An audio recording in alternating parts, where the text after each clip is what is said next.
السلام علیکم ورحمۃ اللہ وبرکاتہ۔ ابھی ابھی معلوم ہوا کہ حضرت مولانا ندیم الواجدی صاحب رحمۃ اللہ علیہ ابھی انتقال کر گئے۔ انا للہ و انا الیہ راجعون۔ یہ میرے مخلص دوست حضرت مولانا یاسر ندیم صاحب کے والد محترم تھے، بڑے مخلص آدمی تھے، بہت ہی علمی شخصیت تھی، اور یہ امریکہ میں رہا کرتے تھے۔ ان کے انتقال سے بہت بڑا خلا ہو گیا ہے، تو مجھے بڑا افسوس ہوا۔ اللہ تعالیٰ ان کو جنت الفردوس عطا فرمائے، عذاب جہنم عذاب قبر سے نجات دے، ان کی غلطیوں کو اللہ معاف کرے، ان کی جو کوتاہیاں اس کو بھی اللہ تعالیٰ معاف کرے، اور اس کی نیکیوں کو قبول فرمائے، اور ان کو جنت الفردوس میں اعلیٰ مقام فرمائے، بعد میں رہنے والوں کو صبر جمیل عطا فرمائے۔ میں اس کی دعا کرتا ہوں۔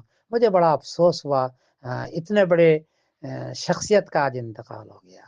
میں سمیع الدین قاسمی بول رہا ہوں مانچسٹر انگلینڈ سے۔ السلام علیکم ورحمۃ اللہ وبرکاتہ۔